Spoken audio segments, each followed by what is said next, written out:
Congratulations on making it to the last problem set of Phil 303. Yay!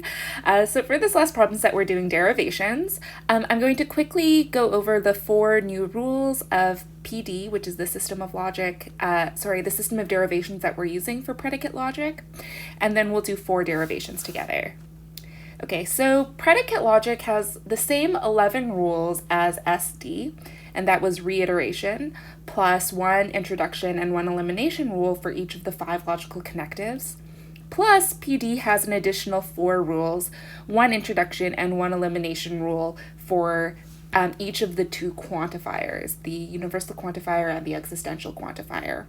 So let's quickly go over the 4 of them, starting with the simpler ones. So we'll start with universal elimination. So the reasoning behind this rule is pretty simple. The thought is that if everything in the universe of discourse has a certain property P, then we can say of any object in the universe of discourse that that object has the property P. So let's say that the universe of discourse is all the students at the University of Michigan. Then we can say for all x is a student at the University of Michigan. We'll say that fx is the predicate, x is a student at the University of Michigan. Then we can say of any given student at the University of Michigan that they're a student at the University of Michigan. Okay, so that seems, pretty straightforward as a rule. If everything in the universe of discourse has a certain property, then we can say of any object in the universe of discourse that it has that property too. Existential introduction is similarly straightforward. So existential introduction, the thought behind this is that if some object in the universe of discourse has a given property, then we can include just that there exists an object in the universe of discourse such that it has a given property. So let's say again that fx is the predicate, x is a student at the University of Michigan. Let's say Anne is a student at the University of Michigan. Then we conclude that there is some object in the UD such that x is a student at the University of Michigan. Okay, so existential introduction and universal elimination are rules that you can apply very straightforwardly whenever you want without restriction. And that thinking is sort of reflected in how common sense and intuitive the application of that sort of reasoning in our everyday language is. Universal introduction and existential elimination are a little less straightforward to apply, and that fact is reflected in the fact that these inferences seem like very bad inferences to use in our everyday language. Take universal introduction. Let's say of the number 3, so we'll say that 3 is a prime number, right? So we attribute to the object 3 the property that it is a prime number. It seems terrible to infer from that claim that everything is a prime number, right? And we in fact know that that's false. So universal introduction in general is not a good inference to use, and we can just see that from our everyday linguistic practices. Now take existential elimination. Let's say that something is a prime number, and that claim is true, right? There are prime numbers, but it's not going to really work to say of any given object or any given number that number is a prime number. Because, take the number 10, right? We can't say of the number 10 that it's a prime number. So that sort of use of existential elimination is not going to work. So in order to make universal introduction and existential elimination good rules of inference in our derivation system, we need to place certain restrictions on how we can use these rules. And these restrictions are going to allow us to never go from a true claim in the derivation to a false one. So these restrictions allow us to apply universal introduction and existential elimination in a way that's kosher. Okay, so Professor Tappenden talked really thoroughly about the rationale behind each of the restrictions, and for the sake of brevity, I'm not going to do that again here. If you have any questions about what exactly these restrictions are doing, I recommend looking at the Blue Jeans recordings of lecture, and the explanation there is excellent. But I'm just going to really quickly review what the restrictions are and not the rationale behind them. Let's start with universal introduction. So in general, it's not going to be okay to go from a particular claim to a general claim, but there is an exception. And the exception is this. From PA of x, we can infer for all xp, provided that A doesn't occur in an open assumption and A doesn't occur in for all xp. So here's an example of a use of universal introduction, and the application of universal introduction is here from the previous line.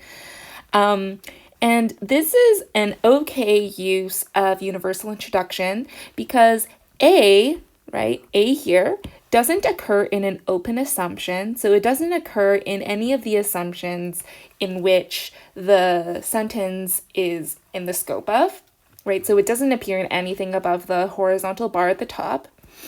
And also, A doesn't occur in for all xp. So when we applied universal introduction, this doesn't, A doesn't occur in the sentence that is ultimately universalized and that appears in the derivation. So that's why this is an okay application of universal introduction. Now let's move on to existential elimination. So remember, in general, it's not going to be okay to go from a claim that something, there exists something that has a property to a claim that this thing in particular has a quality. So how are we going to get rid of an existential quantifier in any derivation? Well, here's what you can do. What you can do is have a subderivation, and the assumption that you want to make in the subderivation is that something satisfies the existential claim, right? So we're going to replace x with A in P. So we instantiate the existential claim with some object, and then we do a subderivation and we derive Q. Okay, so Q is any sentence that we get from that subderivation. And that allows us to discharge Q onto the outer scope line, provided that the following restrictions are met. First, A, so the name that we instantiate the existential claim with, doesn't occur in an open assumption. So again, it doesn't, A can't occur in any assumption in which the existential claim is in the scope of. Second, A doesn't occur in for all xp. Okay, so it can't occur here. And third, A doesn't occur in Q. So A can't occur in this sentence that we're ultimately discharging. And when all of those conditions are met, then if we can derive Q in the subderivation, then we can discharge Q onto the outer scope line. So basically, the A here, the name that we're using to instantiate the existential claim, is just kind of like a placeholder name, right? It could be any name. And that would be fine. So that's why this use of existential elimination works. Okay, so here's an example of an application in blue over to the right of a good use of existential elimination. And existential elimination is the justification for this last line. Okay, so this is the existential claim that we're eliminating. There exists an x such that fx and gx. And what we do is in the subderivation, we assume an instantiation of that existential claim. So we fill in for all, there exists an x such that fx and gx with the name a. So we'll say fa and ga. And from that, we eventually, in the subderivation, get to this claim that there exists an x such that gx. And we got that through existential introduction from the previous line. Okay, and so because we get that in the subderivation, we can discharge it to the outer scope line, and we can do that because the following conditions are met. A doesn't occur in an open assumption, right? So we assume, we instantiate the existential claim with the name A in the subderivation, but it doesn't occur in any open assumptions, right? It doesn't occur up here above the horizontal bar. Second, A doesn't occur in for all xp, so A doesn't occur in this existentially quantified sentence. And third, A doesn't occur in Q. So A doesn't occur in this existential claim that we are ultimately discharging onto the outer scope line. And because all three of those conditions are met, this is an okay use of existential elimination. Okay, now let's apply these rules and do a couple of derivations together. So I recommend right now that you pause the video, write down this derivation, and try to do it yourself, and then compare it to the derivation that I do with you. Okay, so in this derivation, we have two assumptions, FB and GB. So those are our assumptions. And we want to prove that there exists an x such that fx and gx. Okay, so just like in our derivations in SD, a good strategy is to work backwards, identify the main operator, and use the corresponding introduction rule. So I'm looking at this last the sentence that we ultimately want to derive. The main logical operator is the existential quantifier, so I suspect that we're going to use existential introduction to get there. And a good guess for what is going to be the sentence that we existentially quantify is FB and GB. And existential introduction, recall, is one of those really straightforward rules to apply that you don't need you don't need to keep in mind any restrictions in order to apply it. Okay, so from FB and GB, we can get there exists an x such that fx and gx. Namely, B is the x that exists that has the properties f and g. Okay, but now our derivation is done, right? Because this line 3 is going to be really easy through 1, 2 conjunction introduction, and 4 we get through 3 existential introduction. Okay, so that was a very simple derivation. Here's the next one. So from the premises, for all x, if fx then gx, and for all x, if gx then hx, we want to derive for all x, if fx then hx. So I guess intuitively this definitely seems to be right. Right, if all f's are g's and all g's are h's, then of course it must be that all f's are h's. Okay, so what are we going to do here? Well, I think I'm going to use the same strategy as we did last time. So I'm going to look at this thing, the sentence that I ultimately want to prove, and use the corresponding introduction rule. Universal introduction, remember, is sort of tricky to apply. We have to meet certain restrictions, but I'm just going to fill something in here, and I'm going to consider for a sec whether this is going to be an okay application of universal introduction. So A doesn't appear in any of the open assumptions, so that first restriction is fulfilled, and A also doesn't appear in this universally quantified sentence that ultimately appears in the derivation. So as long as I can get if FA then HA, then that's going to be an okay application of universal introduction. Okay, so I ultimately want to get this through universal introduction. Okay, so now our new goal is to get if FA then HA. Right? So just like in SD, when we were doing derivations in SL, we have a new sub-goal. And we know that once we get to this, that we're going to be able to get to this final sentence very easily using universal introduction. Okay, so now I'm going to continue working backwards. Right, so my new goal is to get if FA then HA. I identify the main logical operator in that sentence, which is a conditional. So I suspect that we're going to have to use conditional introduction to get if FA then HA. So that means I want to set up a sub-derivation, and I'm going to assume FA for the purposes of conditional introduction, and my goal now is to get HA. And I know that if I get HA there, then I will have shown that if FA then HA. Right? So now my new goal is to get to HA in this subderivation.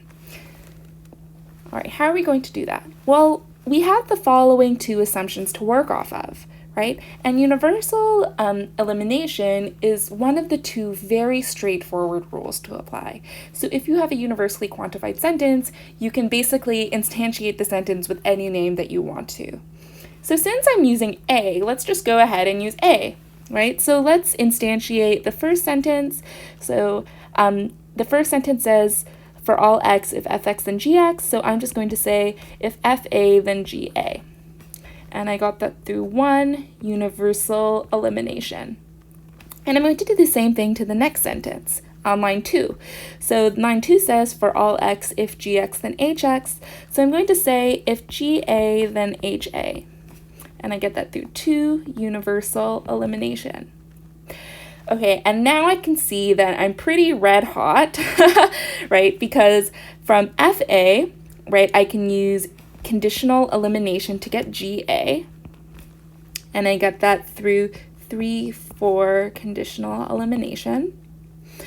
And now I can get HA from 5, 6 conditional elimination. Okay, so that completes the subderivation, right? I assumed FA and I got HA, which allows me to conclude from 3 to 7 conditional introduction that if FA, then GA.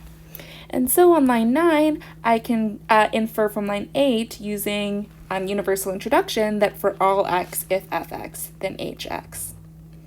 Here's the next derivation we're doing. From the premises for all x, gx, if and only if hx, and there exists an x such that not gx, we want to derive there exists an x such that not hx. This, again, is a pretty intuitive derivation, right? So if g and h are properties that always occur together, and there is something that is not a g, then there must also be something that is not an h. And that's exactly what we're going to prove. Okay, so we might use the strategy that we used last time, where you look at the thing you're proving, identify the main logical operator, in this case it's the existential quantifier, and use the corresponding introduction rule. And you could do it that way, but there is a simpler way, and that's this, is we can do existential elimination, which is that kind of more complicated derivation rule that uses the subderivation, and then try to get this as our Q in that derivation, which then allows us to discharge this onto the outer scope line. If you remember, if you think back to when we did derivations in SD, sometimes it made sense to look at the thing you were trying to prove, identify the main logical connective, and use the corresponding introduction rule. But remember that sometimes when you had a disjunction in your premises, sometimes it made sense to use disjunction elimination instead. And even though disjunction elimination was kind of that pain in the butt rule that had all those subderivations to use, it just sometimes made the proof easier, right, to use disjunction elimination instead of doing the working backwards strategy. So it's a similar kind of thinking here, right? It's just going to make more sense for us to use existential elimination instead. So we'll set up the existential elimination as follows. So we're going to assume an instantiation of line 2. So we'll assume, let's say, not GA, and we're assuming that for the purpose of existential elimination. And then we're ultimately going to want to get there exists an x such that not hx, so that's like our q in the derivation, and then that will allow us to discharge q onto the following line using 2, and then we'll have to give a range of lines for the subderivation there, existential elimination. Okay, so now we want to fill in the subderivation. So ultimately our goal now is to get there exists an x such that not hx. And once we get that, we know we're going to be able to use existential elimination to discharge the sentence there. So now that this is our new goal, now we're going to start working backwards, so identifying the main logical operator of the sentence we're trying to prove, and then using the corresponding introduction rule. So the main logical operator here is the existential quantifier, so we're going to use existential introduction to get that. So existential introduction is one of those very straightforward rules to apply. You can basically use anything. Since we're using the A now, I'm just going to go ahead and use not HA. I just have a feeling that that's going to be the most helpful thing name to use rather than like B or C. Since we're already on a rule with the A, I'm just going to go ahead and use that. So I'm going to keep on working backwards. Main logical operator here is the negation, so I'm going to use negation introduction. So I assume the opposite of what it is I want to prove, and I use and I try to find a contradiction. Okay, well, what contradiction can I get? I have a feeling that the universal elimination is going to be really helpful here. So let's, assumption for the purpose of negation introduction, let's do universal elimination on 1. So I'll say GA if and only if HA. Okay, so I get that from 1 universal elimination. And now I can help myself to GA, right, from 4, 5 by conditional elimination.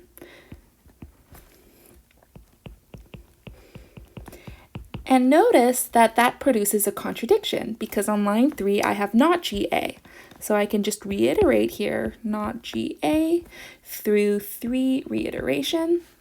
And that gives me the contradiction I need in order to discharge not HA. And I'm going to get that through 4 to 7 negation introduction. Okay, and now existential introduction is one of those very straightforward rules to apply. If something is, if A is not H, then I can conclude that something is not H. So I get that through 8 existential introduction.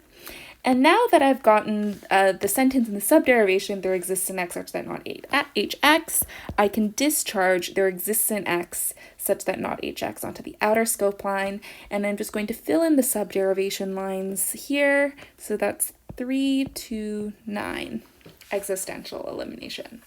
I'm just going to double check to make sure that this was an okay application of existential elimination. So A cannot appear in an open assumption. So A can't appear up here, and it doesn't, right? We're all good there. A can't occur in Q. So A can't occur in this sentence that we're ultimately discharging. And again, we're good there. And what was the last restriction? I forgot. A doesn't occur in there exists an x such that P. Okay, so A also doesn't occur in the existential sentence, existentially quantified sentence that we are eliminating the existential quantifier from, and it doesn't, right? So this is the existentially quantified sentence that we are doing elimination on, and A doesn't occur in that sentence, so we're all good. I'm going to do one more. This one is less relevant to the problem set, but I just thought it would be fun to prove a theorem. I think some people were confused about theorems when we were doing derivations in SD, so I thought it'd be cool to do one now. So remember, a theorem is a derivation that is done without any preliminary assumptions. So we're going to prove that for all x, px or not px. And that's basically the PD equivalent of saying in SD, P or not P, right? So we're just going to prove that the property P is either going to hold or it's not going to hold for anything in the UD. So we don't have any assumptions. So basically all we can work off of here is the main logical operator, which is in this case for all x, and use the corresponding introduction rule. So we're going to get this through universal introduction. So I'm just going to fill that out as PA or not PA. Okay, and this is going to be an okay application of universal introduction because A doesn't occur in any of the open assumptions, right, because there are none. And A also doesn't occur in the universally quantified sentence that ultimately appears in the derivation, right? So A doesn't appear here.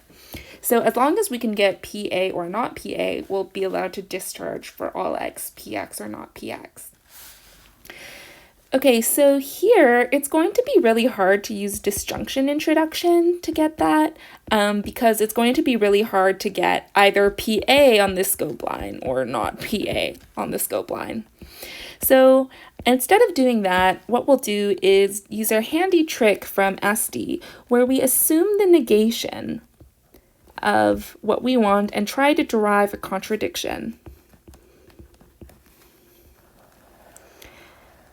And I'm I'm sure that I'll be able to find a contradiction because it can't be the case that that neither PA or not PA. Okay, so I know that this is going to yield some contradictions, so it's just a matter of figuring out what those are. Well, we have it is not the case that PA or not PA as an assumption that we can now use in the derivation. And I know that disjunctions are quite easy to build, right? So if we can either get PA in a subderivation or not PA in a subderivation, then we'll be able to get PA or not PA very easily using disjunction introduction. So that's going to be sort of my tactic in getting contradictions that I need in order to in order to ultimately discharge PA or not PA. Okay, assumption for the purposes of negation elimination. So here's what I mean by that. I'm going to start out by assuming PA. Well, if I assume PA, then I can very easily get PA or not PA, right? So I assume this for the purposes of negation introduction. I get line 3 through 2 disjunction introduction, and now I can reiterate 1, not the case that PA or not PA. So I get that through 1 reiteration, and now I have a contradiction, right? These two lines contradict each other. So that allows me to discharge not PA. And I get that through 2 to 4 negation introduction. Now I can do the same thing with not PA and ultimately get PA through exactly the same tactics. So I assume this for the purposes of negation elimination. On line 7, I can do PA or not PA through 6 disjunction introduction. And then I can reiterate line 1, so not PA or not PA. Through 1 reiteration, and that allows me to discharge on line 9 PA through 6 through 8 negation elimination. Okay, so that gives me the contradiction I need in the subderivation, right? Not PA contradicts PA. I'm actually just going to reiterate not PA, just to have good form. It's good to have the contradiction on the last 2 lines of the subderivation. So that's 5 reiteration, and then on line 11, I'm going to discharge through 1 through 10 negation elimination, PA or not PA, and that allows me to do 11 universal introduction to get for all x, px or not px. Okay, so that's how you do a theorem. It's very similar in PD as it was in SD.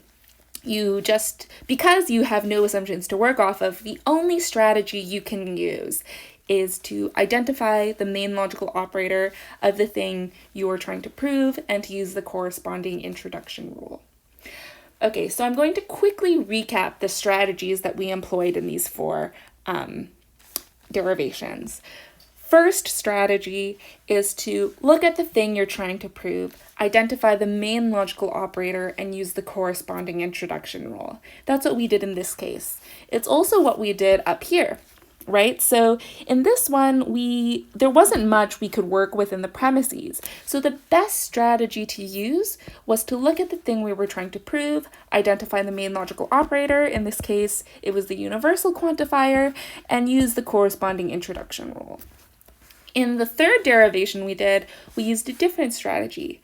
Instead of looking at what it was we were trying to prove and identifying the main logical operator, in this case an existential quantifier, and using existential introduction to get that, we instead used the strategy of doing existential elimination. And the reason why that's a very helpful strategy is because it gives you an extra assumption to work with. In this case, we got the key assumption, it's not the case that GA, which when we reiterated allowed us to get a contradiction. So the reason why it often makes sense not necessarily to work backwards but to do existential elimination is because in setting up a subderivation, existential elimination gives us more information to work off of. So those are the 2 main strategies that are going to be helpful, especially this one. The 2 main strategies are use existential elimination on one of the sentences in the assumptions. That's useful because it gives you an extra assumption to work off of. In this case, that assumption was not the case at GA. Second strategy, which we also use many times, is to look at the thing you're trying to prove, identify the main logical operator, and use the corresponding introduction rule.